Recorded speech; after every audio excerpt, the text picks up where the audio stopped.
Hello and welcome to MIT USA. My name is Leo Valerio.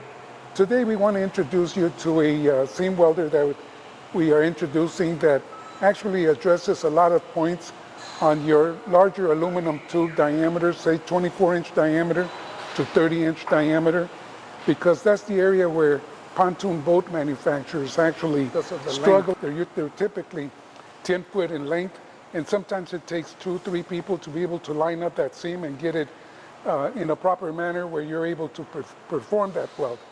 Here behind me, you see the actual torch is a barrel torch.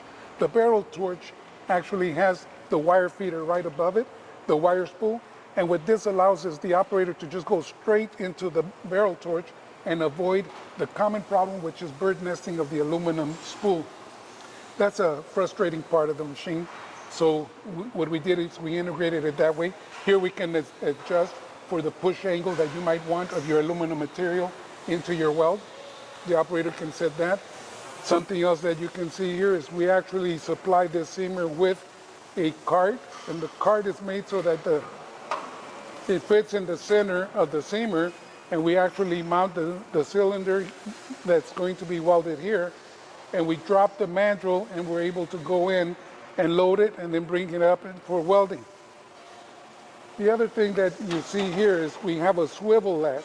The swivel latch comes into position to be able to lock it. You see the hydraulic pump, and you can see also that the linear rails actually raise and lower the mandrel to be able to facilitate that loading of that material.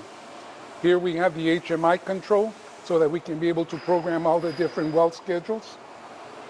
And over here on the carriage, we actually have the control of the whole seamer. And if you notice, it's all on quick disconnects because should there be a problem, we can ship another control and be able to get back up and running. So those are the different features that we're introducing on our seamers. On this one also, because of the length and the fact that the operator is walking around the machine working on this, we also outfit it with a wireless remote.